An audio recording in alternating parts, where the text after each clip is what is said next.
Hi everyone, should ഉപയോഗിച്ചുള്ള sentences ഇന്ന് പഠിക്കാം. ഒരു കാര്യം നിർബന്ധമായും ചെയ്തിരിക്കണം അല്ലെങ്കിൽ ഒരു ഉപദേശം കൊടുക്കുന്നിടത്തും ഈ ഷുഡ് ഉപയോഗിക്കാം.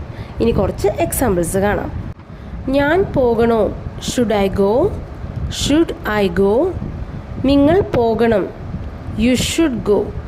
U should go. ഞാൻ എവിടെ പോകണം? Where should I go? Where should I go?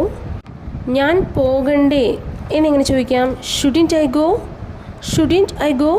നീ അവിടെ പോവരുത്. You should not go there. You should not go there. ഞാൻ എന്തിന് നിങ്ങളോട് പറയണം? Why should I tell you? Why should I tell you? നീ മധുരം വാങ്ങണം. U should buy sweets. You should buy sweets. അപ്പോൾ ഈ ഷുഡ് ഉപയോഗിച്ച് കുറേ സെൻറ്റൻസുകൾ ഉണ്ടാക്കി നോക്കുക, പ്രാക്ടീസ് ചെയ്യുക. വീഡിയോ ഇഷ്ടമായെങ്കിൽ പ്ലീസ് സബ്സ്ക്രൈബ്. Thank you.